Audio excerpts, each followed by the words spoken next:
बुद्ध भगवान एक गांव में उपदेश दे रही थी। उन्होंने कहा कि हर किसी को धरती माता की तरह सहनशील होना चाहिए। क्रोध ऐसी आग है जिसमें क्रोध करने वाला दूसरों को जलाएगा तथा खुद भी जल जाएगा। सभा में सभी शांति से बुद्ध की वाणी सुन रहे थे, लेकिन वहां स्वभाव से अति क्रोधी एक ऐसा व्यक्ति भी बैठा हुआ था जिसे ये सारी बातें बेतुकी लग रही थी।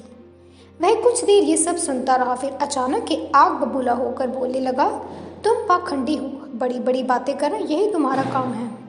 तुम लोगों को भ्रमित कर रहे हो। तुम्हारी ये बातें आज के समय में कोई मायने नहीं रखती। ऐसे कई कटु वचनों सुनकर भी बुद्ध शांत रहे। अपनी बातों से ना तो वह दुखी हुए, ना ही कोई प्रतिक्रिया की। यह देखकर वह व्यक्ति और भी क्रोधित हो गया और उसने बुद्ध के मुंह पर थूक कर वहां से चला गया। अगले दिन जब उस व्यक्ति का क्रोध शांत हुआ तो उसे अपने बुरे व्यवहार के कारण पछतावे की आग में जलने लगा और वह उन्हें ढूंढते हुए उसी स्थान पर पहुंचा, पर बुद्ध कहाँ मिलते। वह तो अपने शिष्यों के साथ पास वाले एक अन्य गांव निकल चुके थे। व्यक्ति ने बुद्ध के बारे में लोगों से पूछा और ढूंढते ढूंढते जहां बुद्ध प्रवचन दे रहे थे वहां पहुंच गया। उन्हें देखते ही वह उनके चरणों में गिर पड़ा और बोला, मुझे क्षमा कीजिए प्रभु। बुद्ध ने पूछा, कौन हो भाई, तुम्हें क्या हुआ है, क्यों क्षमा मांग रहे हो? उसने कहा, क्या आप भूल गए? मैं वही हूँ जिसने कल आपके साथ बहुत बुरा व्यवहार किया था। मैं शर्मिंदा हूँ। मैं मेरे दुष्ट आचरण की क्षमा याचना करने आया हूँ। भगवान बुद्ध ने प्रेम पूर्वक कहा, बीता हुआ कल तो मैं वहीं छोड़कर आया और तुम अभी भी वहीं अटके हुए हो।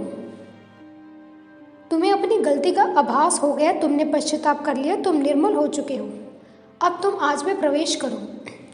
बुरी बातें तथा बुरी घटनाएं याद करते रहने से वर्तमान और भविष्य दोनों बिगड़ते जाते हैं। बीते हुए कल के कारण आज को मत बिगाड़ो। उस व्यक्ति का सारा बोझ उतर गया।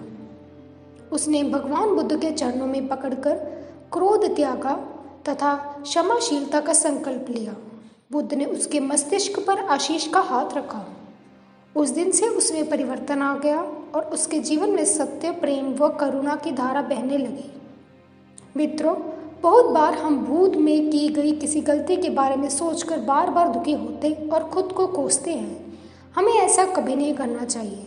गलती का बोध हो जाने पर हमें उसे कभी न दोहराने का संकल्प लेना चाहिए और एक नई ऊर्जा के साथ वर्तमान को सुदृढ़ बनाना चाहिए।